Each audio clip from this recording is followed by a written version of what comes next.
Hello and welcome, everyone. We are going to get started right on time because we have an amazing panel for you today. So my name is Olivia Haynes, and I'm the co-director of the Reuben Mark Initiative for Organizational Character and Leadership at Columbia Business School.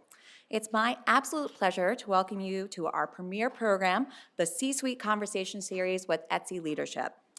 This event is hosted as part of the Reuben Mark Initiative at both Columbia Business School and Columbia Law School, which designs courses and programs to teach the leadership skills necessary to create optimal organizational cultures. This initiative was established by Reuben Mark, former longtime chairman and CEO of Colgate-Palmolive. Reuben was a visionary leader with a penchant for strong organizational leadership across all functions of the business. We are incredibly lucky to have his thought leadership and continued support for programs like this, and we thank him immensely. We're excited to get started today because our panel offers a unique view into the C-suite, helping us understand the inner workings of how these top leaders think and work together.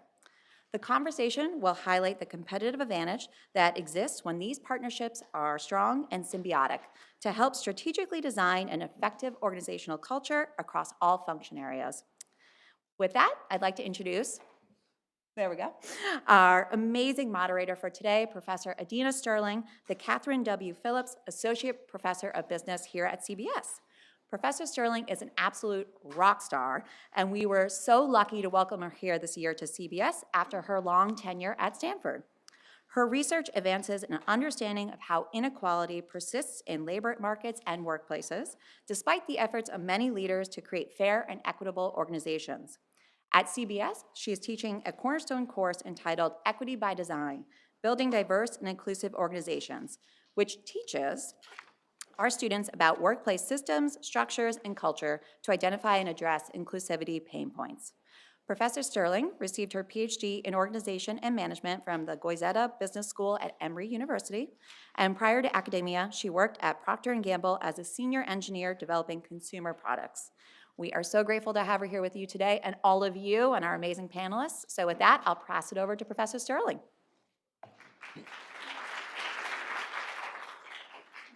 Thanks so much, Olivia, for the warm welcome. And welcome to all of you. We are very excited to have a conversation today with Etsy C-Suite. It's not often that we have three leaders from the same C-Suite with us to talk about not only their own leadership style, but how they work together as a team and how they drive the business forward. And so, again, welcome to students, faculty, and staff from the business and law schools. We're excited to dive in. I will just mention that Olivia, with that long introduction, mentioned that I'm the Catherine Phillips Chair. I'm actually the inaugural Catherine Phillips Chair, which I hold in very high esteem and regard. I knew Kathy Phillips before she passed away, sadly, in 2020. But this is really a full circle moment because the Reuben Mark chair was held by Kathy Phillips, when she passed away. And so this really is a special moment for all sorts of reasons. And I'm excited about the journey that we're going to go on in the next hour. I think that deserves definitely a round of applause. So I'm going to introduce each of our esteemed panelists quickly, and then after that, the question that we'll kick off with is, what three words describe your leadership style? And so noodle on that a bit as I'm doing the intros. So I'll start with Josh Silverman, who's the CEO of Etsy. In this role, Josh leads the company as it builds a platform that empowers creative entrepreneurs around the world. Josh is no stranger to growing consumer technology companies and scaling global marketplaces. He served as president of consumer products and services at American Express. He was the CEO of Skype and the CEO of shopping.com. And earlier in his career, he co-founded Evite, Next, we have Toni Thompson, who's at the end, Chief Human Resource Officer at Etsy. Toni advances Etsy's high-performing, equitable, and inclusive culture at Etsy and shapes how Etsy approaches the future of work. She served as Etsy's Vice President of Talent and People Strategy, and prior to joining Etsy, was the Senior Vice President of People and Talent at The Muse and held HR leadership roles at Condé Nast. Finally, we welcome Colin Stretch, Chief Legal Officer and Corporate Secretary at Etsy. Some of you may recognize Colin for his recent roles as Executive in Residence at CBS and Leader in Residence at Columbia Law School. Prior to Etsy and Columbia, Colin was General Counsel and Deputy General Counsel of Facebook, now Meta. He also clerked for Justice Stephen G. Breyer on the U.S. Supreme Court. And so let's welcome our panelists.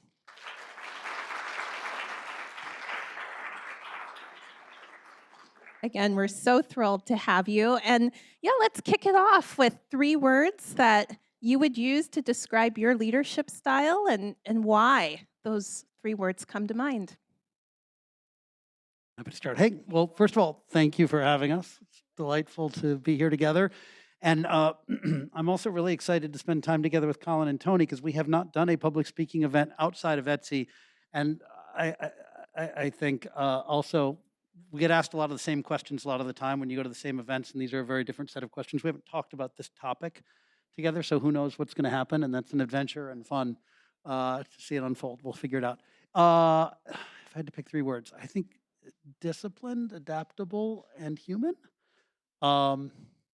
If I elaborate, all right. Please do. Disciplined. I think what you're trying to do is get some insight into our culture and how things actually work at Etsy. And we're, for example, a very big pre-read culture. It's very important that I get information at least 24 hours before I'm in a meeting because I'm being asked to make decisions, usually in that meeting. And earlier in my career, I would find that I'd make decisions, and then after I'd leave the meeting, I'd think, oh, there were 3 questions I have that I didn't think to ask, or someone would approach me with a different point of view, and we didn't have that person in the room. We weren't hearing all the diverse perspectives. And so getting time to think about it, ask the right questions, make sure you have the right people in the room to make sure you're hearing all the points of view requires preparation. And I think as a leadership team, we all show up prepared. It is expected, and our team should expect that of us, that when we're in the room, we've done our homework. And frankly, at Etsy, we've got 6 million sellers. They are counting on us to bring our A game.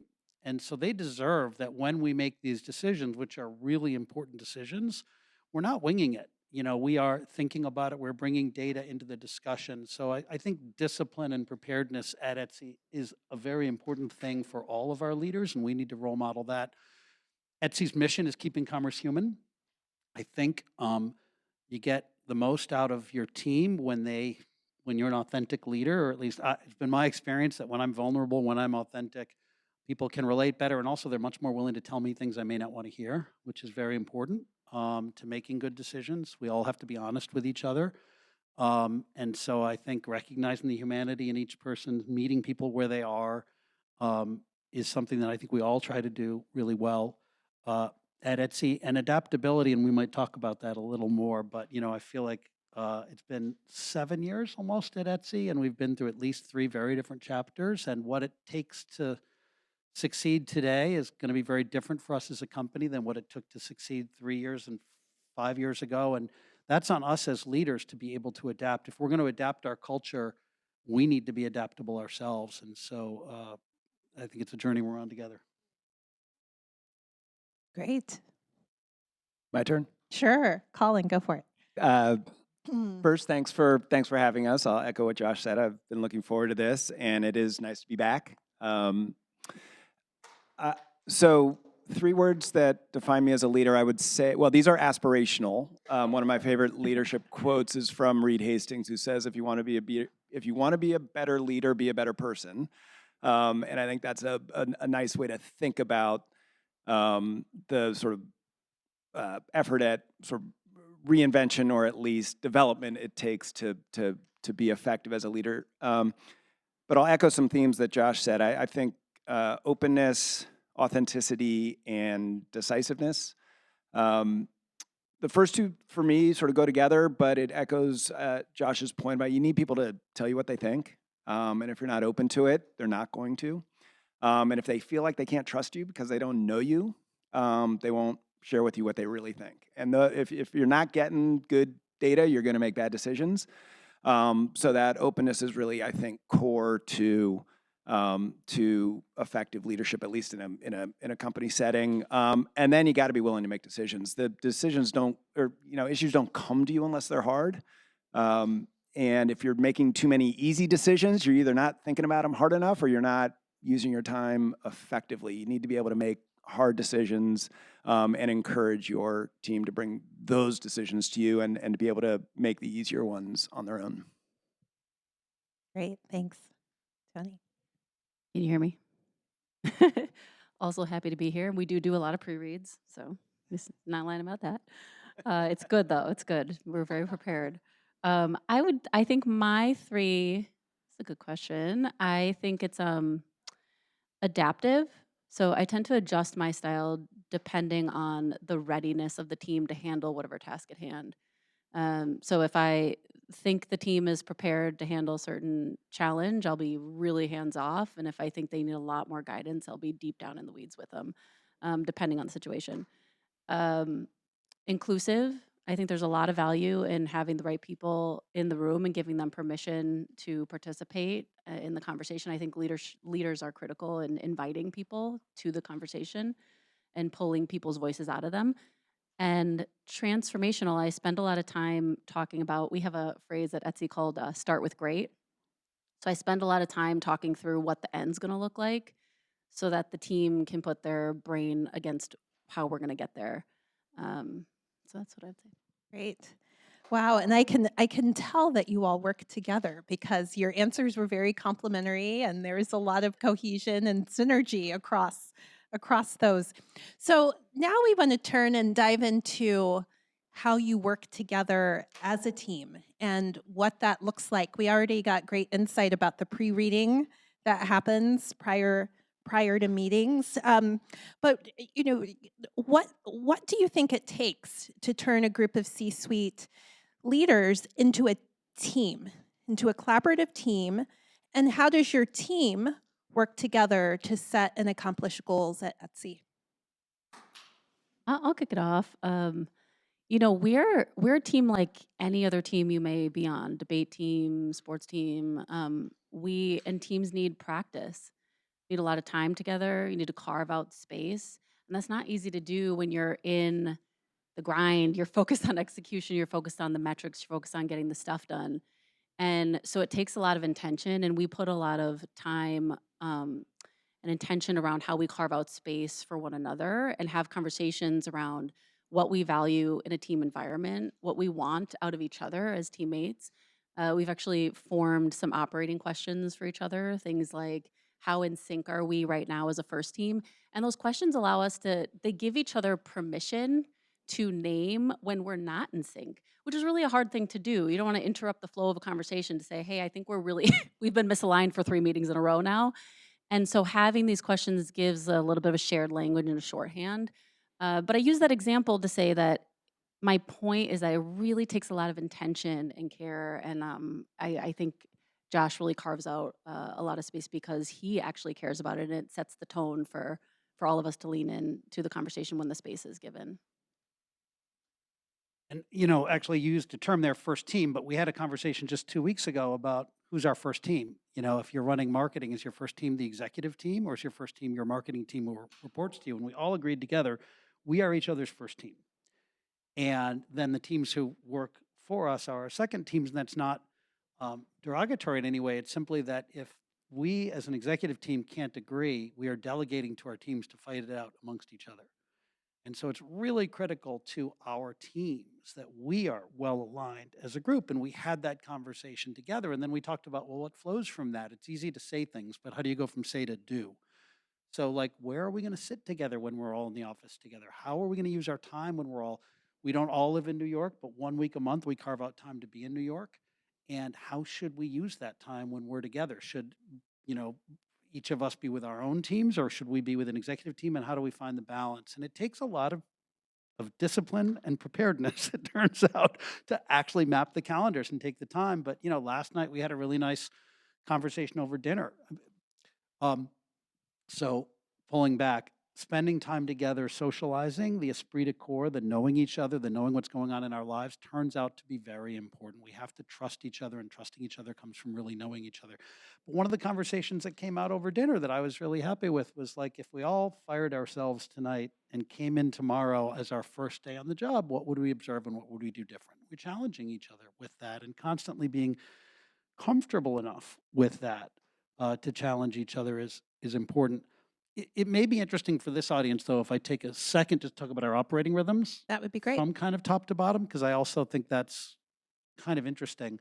So we twice a year go off-site and we talk big picture strategy. What's happening in the market, what's happening with our competitors, and what are the most important things for us to do? The main thing is keeping the main thing the main thing. So what's the main thing? Twice a year, typically March and September, we go off and we think about big picture things.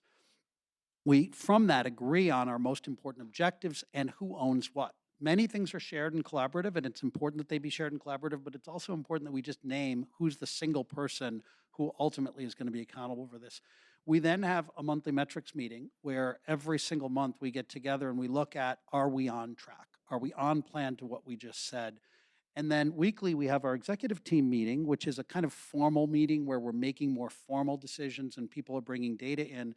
But twice a week, we have what we call stand-ups. It's just time to be a team, and that's team time. We typically don't have agenda items, and that's where we talk about what's happening in our daily work lives. And I think there's more of a chance for us to build esprit de corps and trust in team. And so from sort of top to bottom, we are trying to have time both for sort of strategy and execution and esprit de corps, and carving out time with intention for all of those things, I think, is important.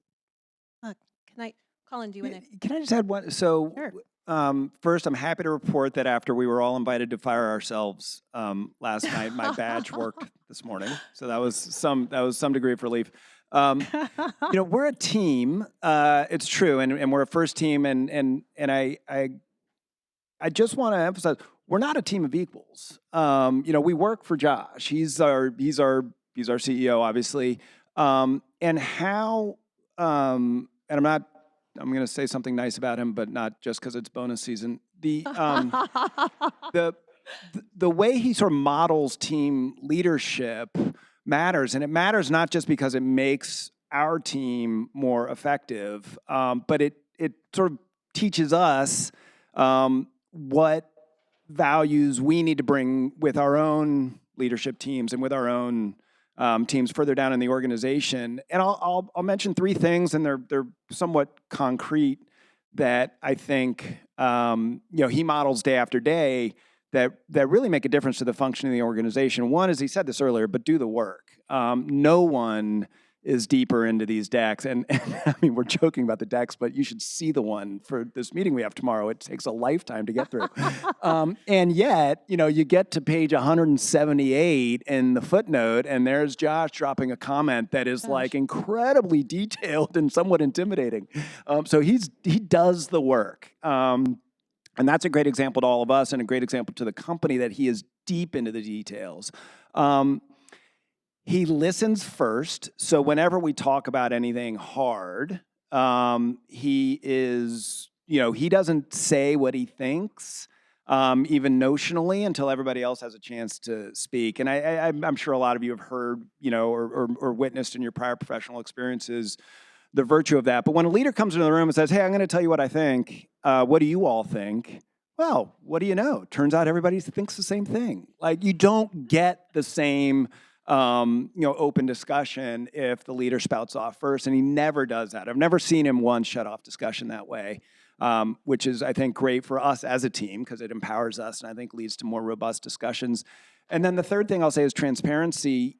If it's on his mind, he doesn't know exactly what we're doing every minute of every day. He doesn't really know what the information he has in his head, how that will affect decisions we have to make. So he just shares, and when we're in, he'll share everything across the, that's sort of, on his mind, so that we all have visibility into what's, really either driving the company or affecting us externally or internally or whatnot. And then we can sort of go off and do what we will with that information. But it sets a great tone, not just for our discussions, but it sort of infuses the organization with the sort of transparency necessary to enable individual employees to do their business with recognition of what really does matter to the company and what's really going to drive us forward.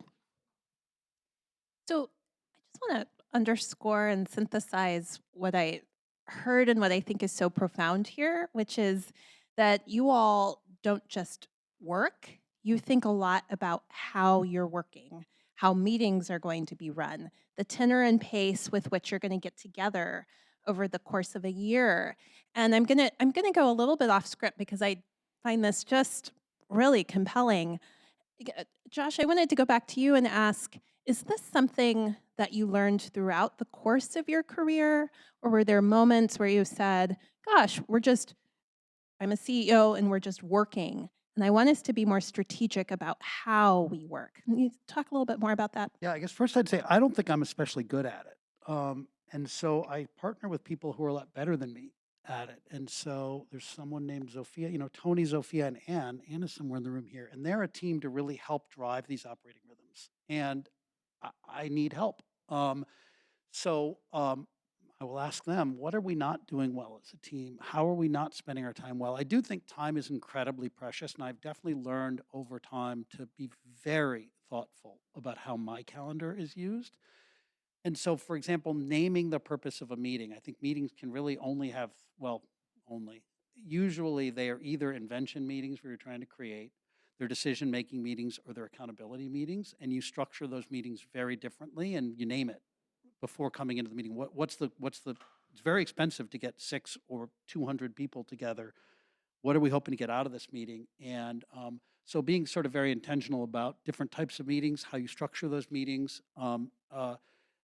I think is really important. And then, working with people that are way better than me at defining these. I mean, the other thing is just like, I'm also, I think, pretty bad at knowing how things are going on the team because people don't want to tell me. And I don't mean that in a bad way, actually. I mean that in often a good way. Like, you don't want to bring all your dirty laundry to the boss, and you shouldn't, frankly, most of the time. Like, I like the team to work it out themselves most of the time, and let's come to me when it, is important. And so I respect and admire the fact that the team is largely trying to work things out, but I do need feedback on where I can be helpful and when I can be helpful. And so again, having those trusted relationships with people who are closer to what's going on and can tell me, hey, this is where we're getting stuck. It's been 3 weeks in a row and we're not aligned.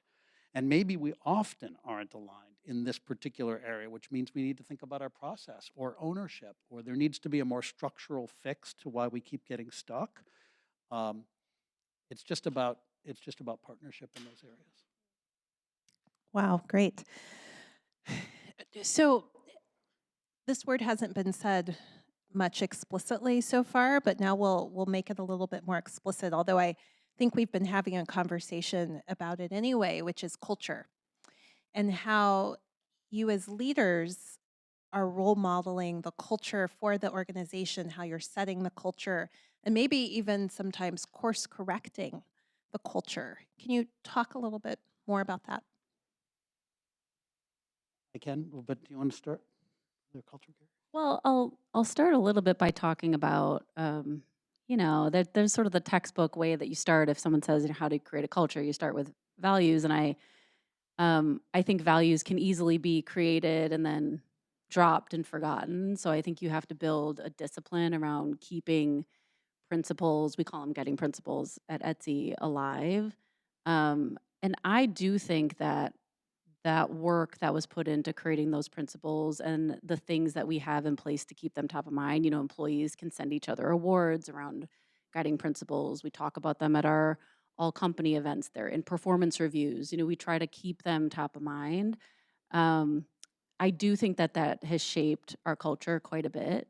And there are things like committing to your craft, digging deeper. Those are performance based. There's also things like embracing differences, leading with optimism, minimizing waste. I do think those 5 values really do describe how our culture in many ways.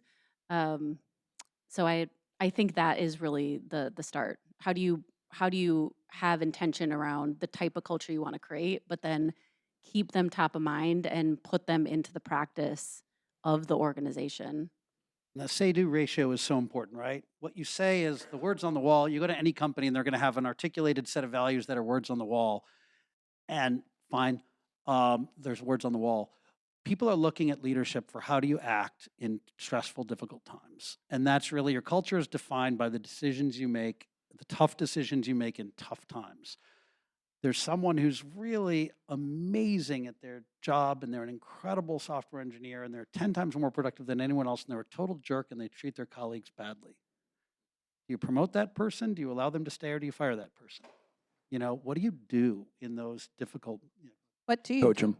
If he's that productive. or not, depending on the level of, depending on how unproductive they are for the rest of the team. Because no matter how productive they are, if they make 9 other people or 20 other people unproductive or uncomfortable, then, you know, maybe not. And how coachable is it? And have you tried to coach? You know, anyway, I don't want to get too deep in that, but, you know, like, look, we had to do a layoff recently. That's tough.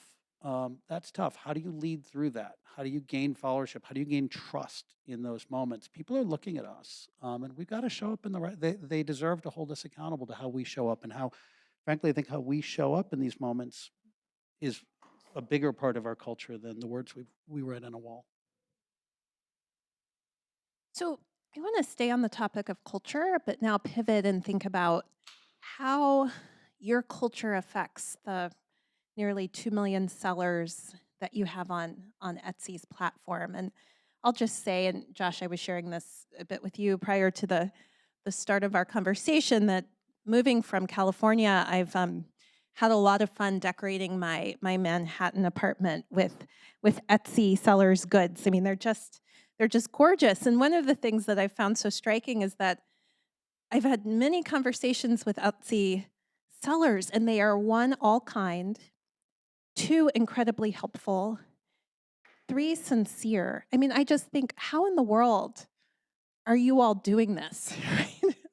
Everybody has a bad day, and yet that has consistently been my experience with sellers on your platform. And so how does that happen culturally? I don't think first. Thank you for supporting our sellers. Absolutely. They're fantastic. It's important, and I do think we are trying to build a community that is an alternative to Amazon and Temu and others. And there are places you can get things that are really cheap and will arrive really fast, but don't have any story, don't have any humanity, don't have any human connection to them. And the core of Etsy is the human connection that happens when you buy something from someone who made it themselves just for you. The story that comes with that, the friendship that comes with that. And I think we think that's really important. And in a world where so many things feel so out of control and maybe we don't feel like we have much agency in them, this is a place I think we as a team feel like we can have agency. And our sellers come from every part of the country and every part of the world and every political stripe and but I think, you know, one thing, I think ultimately what all of us share is we want human connection. We want to feel a sense of community. We want to, I mean, these sellers, they want to feel like they're of service. They're so delighted that someone else like loves their product and craft enough to pay them money for it, you know? And so, I mean, we need to do a good enough job to deserve serving them, you know? And it's important that we get into the details, you know, and like do the work and are prepared because their stakes are high. There's 6 million sellers who count on us to bring our A game every single day. And that's a big responsibility. And part of that responsibility, by the way, is like, it's pretty easy when you're a leader, as you all are, soon will be, you know, in an organization, you tend to have empathy for the people who are closest to you, right? The people who report directly to you, your teammates. And we need that. And I think at Etsy, we have a fair amount of empathy. But the truth is, there are stakeholders far beyond the few people lucky enough to work at Etsy who really need our empathy. And making sure that every person on the team deserves the job, is doing the job well, so that we are serving the customers who depend on us. You know, we need to think about our empathy more broadly than just the people that we, happen to work closest to. I will echo that. I do think our internal culture translates to how to our community, because we do hire people who care. They just care so much about the service they provide to the sellers. And I think when you're good to the community that you're trying to foster, they then show up like that to the buyers. I think it translates. Mhm. I'll add that I think what you've both described, and Adina, what you described, is just a huge advantage to us as a company in terms of how we organize our efforts and how we motivate our workforce. When I was interviewing with Josh, I remember we were walking around the building in Brooklyn, and he mentioned almost offhandedly that one thing he asks employees frequently is how, that action or that decision or this impulse, how's that going to help sellers be more successful? It's a pretty straightforward question. And it turns out asking that question solves a lot of questions that arise. And it also taps into why people want to work at Etsy, because you do have the privilege of putting people who are doing the real hard work. You mentioned it, Adina. I mean, these people are actually making things, typically with their hands. They're running a shop out of a spare bedroom on the weekends. Like, these are people who are real craftspeople putting their time, energy, creative passion into, creating a small store, sometimes larger, that's going to ideally bring some value and maybe even some joy to their customers. That's a hard thing to do.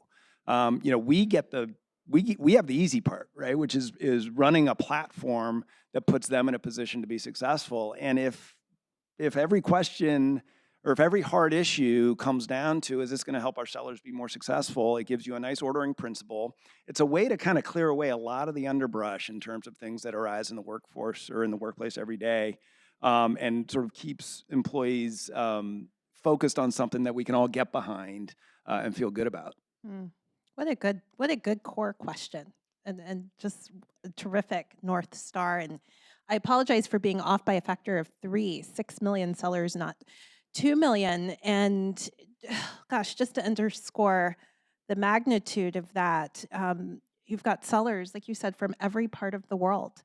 And for the culture to be so consistent throughout all of the interactions, I mean, I really have had dozens and dozens of them. I feel like I'm telling you too much about my own shopping habits, but I've had dozens and dozens, and nearly half have been from people that are outside the United States, and there's just a consistency. All right, so as we move toward, in about 10 minutes, Q&A from you all, so you can think about the questions that you have, and we'll have mics come around, and you can ask those questions. But I want to turn quickly and talk about some sort of specific questions based on each of your roles. And so, Colin, I wanted to start with you. As the head of the legal department, it must be hard to predict when potential crises or accusations will crop up when such matters arise, such as the recent criticism about seller payment reserves and transaction fees. How do you work across the C-suite to address these legal issues? Yeah, it's a good question. So, and that's actually a great example. So we have a program where if sellers appear to be a potential risk, either to not deliver items or engage in other behavior that may be fraudulent, we essentially hold back their funds. It's a way to sort of ensure that the marketplace is functioning effectively. And we changed the rules around that and increased some holdbacks and changed the thresholds a bit. And that got quite controversial because anytime you do something like that at scale, there are going to be some folks who get caught up in that, who either didn't deserve to or have extenuating circumstances, and they rightly were concerned about getting their money. Again, to go back to the earlier conversation, these are folks who may be paying the rent on the basis of the money they make selling on Etsy. So it's very real for these folks. And when we did alter the rules, it became a real regulatory and policy challenge as well as a communications challenge, in addition to just a challenge in terms of putting our sellers in a position to be successful.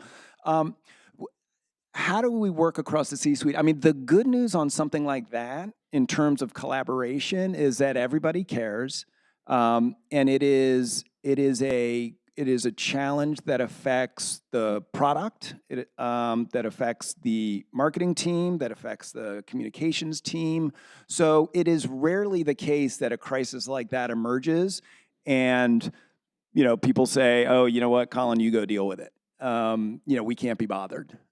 Anytime it matters, it's going to matter across a bunch of different dimensions. And any effective solution is not going to be a legal solution. It's going to be an integrated solution that involves, in that case, adjusting the tools we use to set the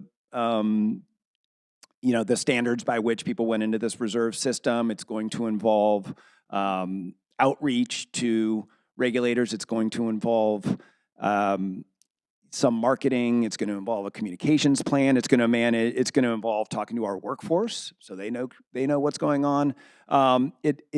Everybody cares, and in that case, you just rely on the sort of teamwork that we've identified as a normal sort of working pattern. So the easy part in that case is working across the team. The hard part is figuring out what to actually do. A lot of pre-reading, I take it.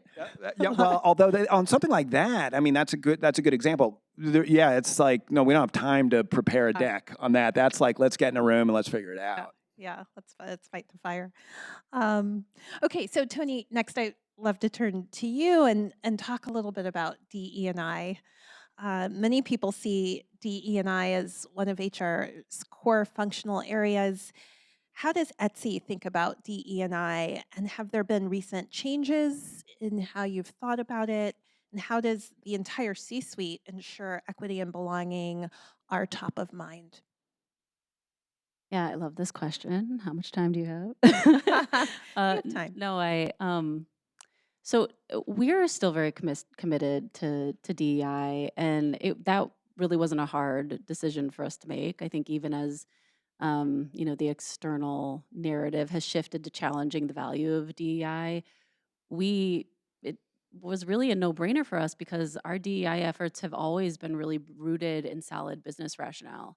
Our DEI approach is shared. It's integrated in the business practices. The monthly metrics meeting that Josh referenced, our people team has metrics just like all the other business units. We have a whole DEI section. We have a scorecard. There's metrics against those things. And I would say one of the things I think that we do, I think differently than some companies, is that we try to not make DEI this jargon word that's offloaded to a separate team, but rather really talk about and try to educate the employee base on understanding of what each means, right? Like the D is about getting different perspectives and backgrounds in the building so that we're driving innovation that's critical to the business. Inclusion is about getting the voices around the table, making sure people feel like they're belonging and participating, because that's getting the best investment out of the employees that you're hiring at the company. And equity is about making sure that employees feel like the promotion practices, the performance practices, the pay practices are all equitable and fair.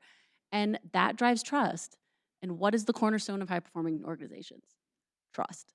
And so DEI is really critical to our business, and we've always thought about it that way. So even as the challenge is coming in externally, it's just sort of part of our core business operations.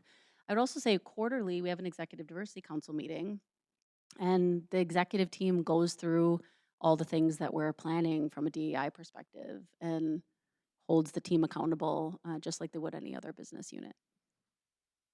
But like first, it's all of our job. It's not one team's job. And second, it's rooted in, just as Toni said, but it's rooted in making the business better. It's never been a philanthropic thing on the side. Anything that's a philanthropic thing on the side is going to be impossible to sustain over time. But if it's rooted in how do you make your business better and why does it make your business better? So over 80% of our sellers and over 80% of our buyers are women.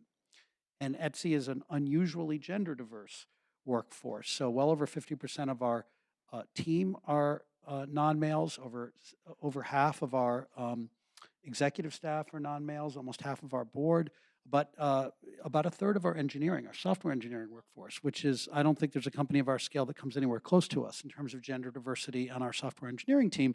So there's really not a squad. A squad's about 10 people. I don't think there's a single squad at Etsy without female representation, and most squads have 2, 3, 4 women on them at least. And first, that represents our customer base. I think it also really helps our culture, but it also means if you're a woman, you can come to a lot of places that are trying now to start to care, or you can come to Etsy where there's just tons of great people everywhere and you can just be another person succeeding in the world. And we get like amazing, amazing talent from women who want to come to Etsy where they're another person succeeding in the world, right? It's a towering strength for us from recruiting. And frankly, we get a lot of men who want to be part of an organization that's really diverse as well. And we've really, with intention for the last 5 or 6 years, been working on other forms of diversity as well, where we really can turn this into a huge recruiting advantage. We get the best of the best, and it makes our business better. It makes our business stronger, and we see that every day. So I think it makes our commitment super easy and super supportable. Well, I just want to super easy. I don't know if I think anything that you all are doing is super easy, but I commend you for doing it. 1/3 women as software engineers, you're over indexing on that. I mean, it's just really well done. Really well done. So I think we have time for one more question, and then we'll go to audience questions. I wanted to turn to the e-commerce marketplace for a moment, and Josh, but for each of you, if you will, if you would like to weigh in, we'd love to hear a bit about how you incorporate AI into your business and how you're thinking about doing that in the future and what this moment that we're in all means as far as AI. Well, let me just start by saying that there's a bunch of technologies that all can rightly have the word AI in them, and we've been using many of them for many, many years. So there's over 100 million listings on Etsy, and there are 30 spots for a listing on the first page of search results. So almost anything you look for on Etsy, you know, we would have 20, 30,000. Consider maybe, you know, an acre or 2 acres worth of stuff you could fill up if you had to physically look at it. And we've got to pick 30. So that is a superhuman task that requires AI. And so there's machine learning technologies we've been using for years that really help us to get better and better at figuring out, first, what is this thing? And second, who are you and what do you like and what tastes do you have? And then getting better and better at knowing not only that this is a flower arrangement, but this is a flower arrangement of a certain style and you like that style and this is the right flower arrangement for you. And then there's generative AI, which is the latest version or a new set of techniques within AI. And for us, that can help us with things like, I'm looking for a gift for my wife because it's Valentine's Day, help. And generative AI can come up with, here's 10 clever ideas for a gift for your wife. And by the way, it's kind of get with the program, Silverman. It is 1:30. What are great ideas for last minute gifts for Valentine's Day for my wife? You know, is the kind of thing that generative AI can actually have a conversation. And so when you walk into a store and there's a sales agent there, sales assistant, their job is to curate the world and take everything in the store and narrow it down for you quickly to the few things that matter. On Etsy, that conversation matters even more. So I am actually really excited about the potential for generative AI over time to really unlock, for Etsy even more than most, incredible possibilities. Great. All right. So I'm looking for, yes, Tracy. There's Tracy. And there's our question. So are we mic'd? We're passing the mic. Thanks for coming. I have a follow-up to the AI point and an AI question, actually from the creator perspective, since Etsy's an amazing creator marketplace. I'm curious, I've been researching AI a lot, as I'm sure most of us in the audience have, and view it as a disruptive technology that can both help creators create more easily, faster, lower barriers to entry for more people to become creators. But on the other side, can also cause the proliferation of fake products, misleading products, maybe even harmful products. So as leaders of Etsy, how are you thinking about, in the world of generative AI, any disruptive technology, striking that balance between lowering barriers to entry for more creators with protecting against the potential harms of generative AI? Yeah, great question. And okay, one of the fun things about working at Etsy is the problems are really intellectually stimulating, really hard. But that's what's really fun about it, right? So first, we have made the decision that digitally co-created products are allowed on the Etsy platform, which is a whole debate we had. But if I make music using a synthesizer, it's still music, right? EDM is actually one of the most popular forms of music right now, electronic dance music, which is entirely created with computers. So to say that I used Gen AI to create this digital art, we had a whole debate, does that count or not? We decided it actually does count. And I think that world is gonna continue to change. And Etsy's actually a really cool marketplace for digitally generated and generative AI art. And you're right that, copyright, our sellers are creators, and we care a lot about copyright protection. And so how do we think about copyright in a world where Gen AI is vacuuming up a lot of other people's? And so I don't have a great answer right now. For the world is evolving quickly, and misinformation and all of that. We care a lot about safety on our marketplace. We care a ton about things like we don't allow all kinds of harmful products or products that create harmful misinformation.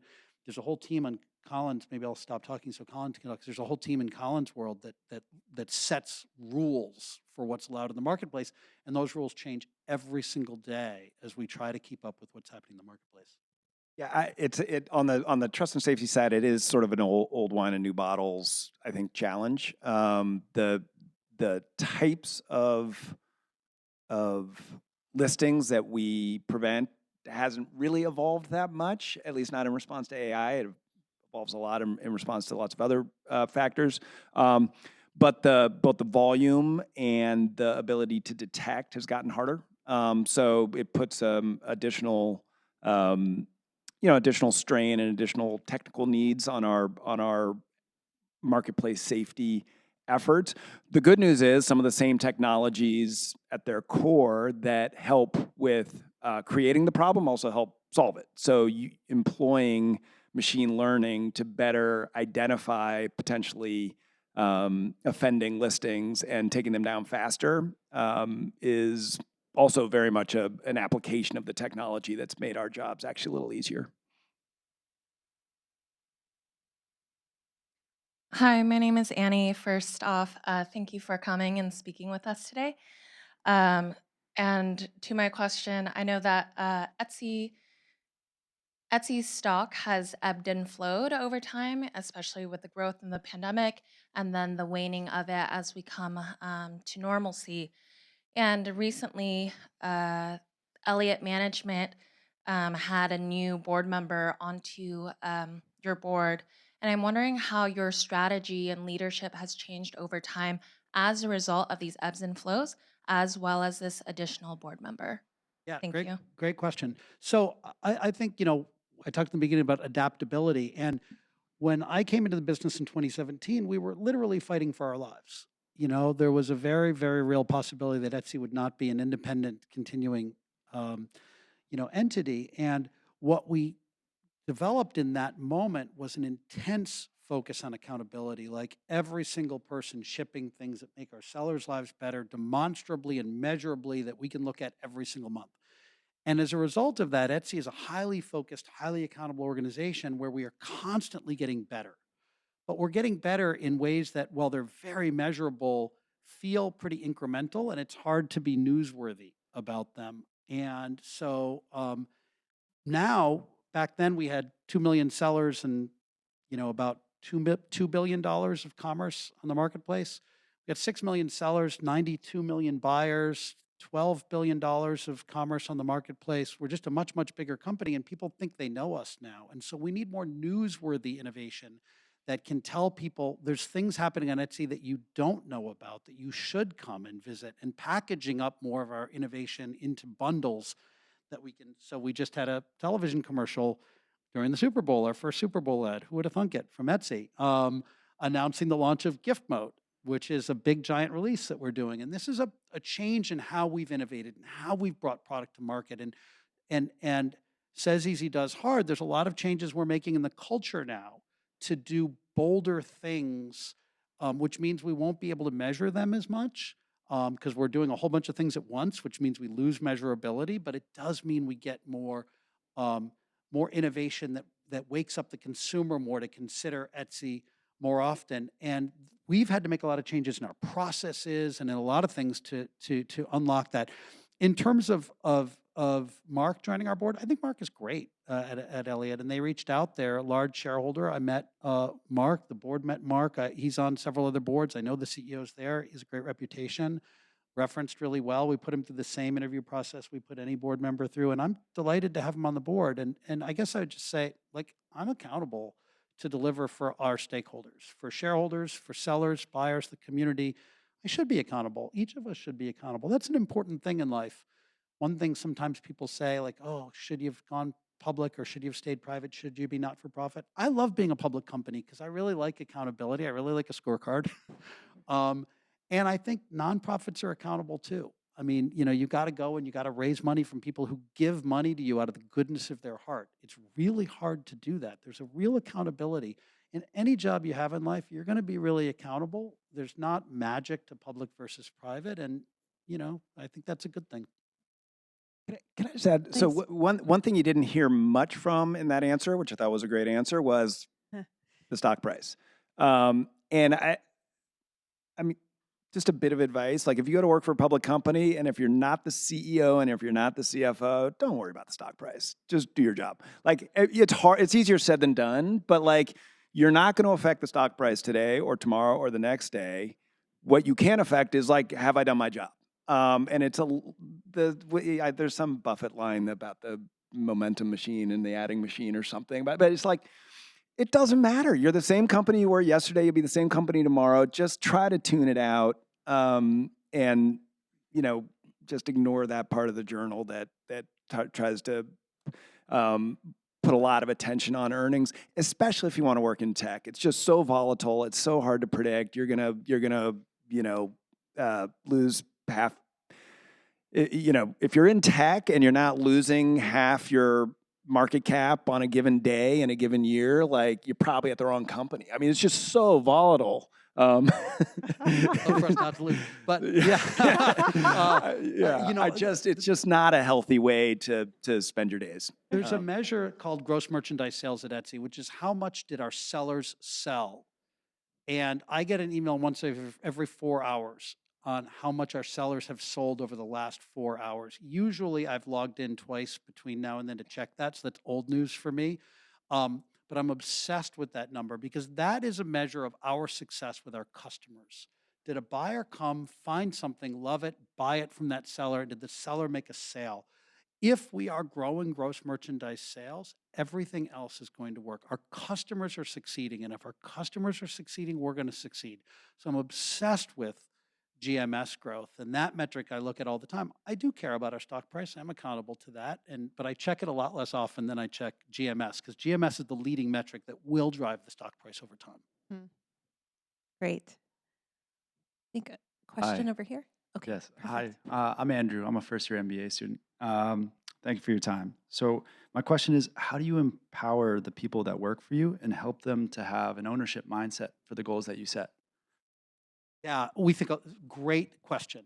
And again, I remember when I was a business school student and, getting to law school or business school, you're probably some of both in the room, is a lot about having the right idea. As you lead organizations of larger scale, it stops being about having the right idea. It mostly has to do with empowering the people you work with so that they can have the right idea and they can turn that idea into action. Most of the job is to set up a system where you empower other people to have great ideas and turn that into action. And so how do we do that at Etsy? First, make the unit of work pretty small. So Etsy is organized into squads. They're teams of 8 to 10 people. Everything at Etsy happens at the squad level, and squads get to make most of the decisions. So you're really on a team of 8 to 10 people. It's pretty quick and easy to make a decision at that level and then act.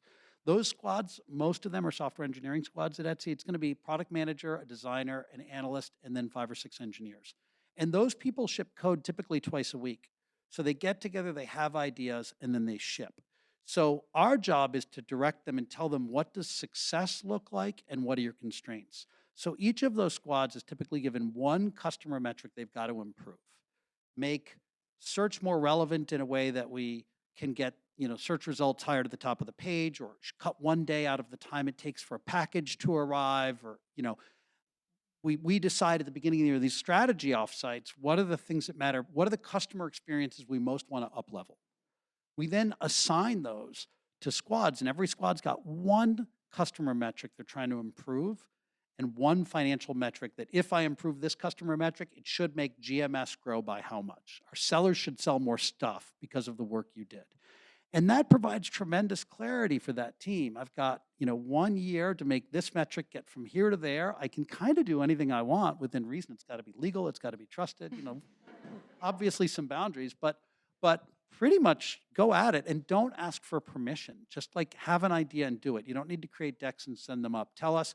So those decks that we read, they're telling me what happened last month. They're not asking for permission for what's going to happen next month. And that gives the team, I think, a lot of empowerment to just move. And we are wired well to roll back quickly. So when they ship those things, we can measure, usually within 7 days, we take whatever they wrote and we put it live to the market, and half of our customers see it and half of our customers don't. Within 7 days, we see if it created a statistically significant lift. Did our sellers sell more stuff with their version than the control? And if it doesn't work, we roll it back, which takes an hour. And by the way, 75% of things they ship don't work. 75% of things they ship don't work. That's fine. It only took a few days to ship it. And our cost of failure is very low, and that allows them to keep velocity really high. Wow. We have time for one last question. Hi, thank you for your time. You spoke earlier about culture and the importance of having it tight and consistent throughout the organization. When it comes to building out your teams in the hiring process, are there any make or breaks in helping you decide on whether or not to take somebody on and how they're going to fit into the culture? Yeah, good question.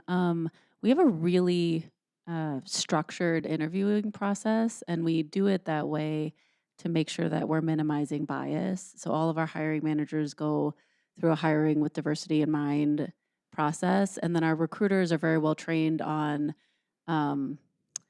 there's a main hiring document that they use, and that document covers all main competencies that someone could need across a wide range of functions.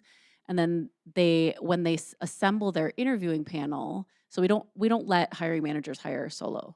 They're always joined by a crew of people who can evaluate who's coming into the organization to make sure we're having a broad range of perspectives. And then that crew comes up with what are the things that we're going to need in this person from a competency perspective. And then they pull questions ahead of time. Then they think about what is a great answer. And they calibrate a little bit as a hiring panel so that they all have a good idea of what great looks like, what a blah answer would be, so that when they get to the evaluation points as a panel after they meet the candidates, they're able to use the same language. And that, I think, keeps a level of rigor around the hiring process that doesn't come down to sort of intangible descriptors of our culture that are just really hard to align on when you're working with a group of people to hire across the organization. I mean, one of the things that we inherited was, a lot of emphasis on, is this person Etsy-like? And I'm afraid that what that does is it creates a monoculture where you hire a lot of people that think like you. And that's not helpful when you're trying to make decisions. Actually, you want a lot of people who think very differently coming together creatively and constructively, but with different points of view. And so we try really hard to have discipline. Again, we come back to that word around what are the competencies we need in this job? And how can we measure the competencies to the best of our ability so we hire the most competent person? And then collectively, we actually have a bunch of different people from different backgrounds with different points of view. And that's a great thing. We should actually celebrate that. I want to celebrate now the great conversation that we've had. Thank you so much, Josh, Colin, and Toni, for sharing perspective and insights and taking us behind the scenes for how your fantastic company works. So we are so thrilled to have spent this time with you. Thank you. And thank you to the audience. Thanks so much for the question. Thanks for coming.